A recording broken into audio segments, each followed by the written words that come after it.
Kaugnay ng pagdagsa ng mga pasahero sa Pantalan ay ang pagkakakumpiska sa sangkaterbang mga ipinagbabawal na kagamitan.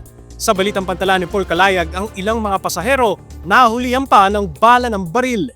Samut-saring bladed weapons at flammable items ang nakumpiska mula sa mga pasahero nitong nagdaang Disyembre, kasabay ng tinatawag na holiday rush. Base sa report ng Port Police Department, nasa higit 16,000 na ang mga ipinagbabawal na kagamitan ang kanilang nakumpiska mula December 1 hanggang 31. Sa bilang na ito, higit 1,000 ang bladed weapons gaya ng kutsilyo at gunting, habang nasa higit 15,000 naman ang mga flammable items. Ito ang mga lighter, lata ng butane, pati na ang mga paputok. Kumpiskado rin ang mga iba pang armas gaya ng asero o brass knuckles, pellet gun, at mga card knife na pwedeng itago sa wallet. Ang isang pasahero sa Baseport, Palawan, nahulihan pa ng 9mm live ammunition. Huli rin ang tangkang pagpuslit sa dried coral shells na ipinagbabawal ding dalhin sa Pantalan.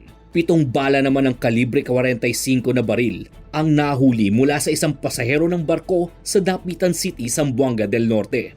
Naharang ng security personnel sa Pantalan ang isang 45 years old na babae na nagsabing hindi sa kanya ang mga balang nasa kanyang bagahe na miyembro umano ng Philippine Marine Corps. Gayunpaman, itinurn over pa rin ng babae sa kapulisan dahil hindi ito nakapagpresenta ng kaukulang dokumento para sa mga bala ng baril. Ang mga yan ay sa kabila ng patuloy na pagpapaalala ng Philippine Ports Authority sa mga kagamitang hindi pwedeng dalhin sa mga pantalan. Kabilang narito ang mga armas, flammable items at alak. Ayon kay Port Police Department Manager Henaro Mancio, panawagan ko sa mga kababayan natin na sana iwasan din nila magdala ng mga unregulated sa prohibited items gaya ng mga patalim or ano ba yan, yung mga flammable materials na bawal po talaga yan. Paul Calayag para sa PPA TV.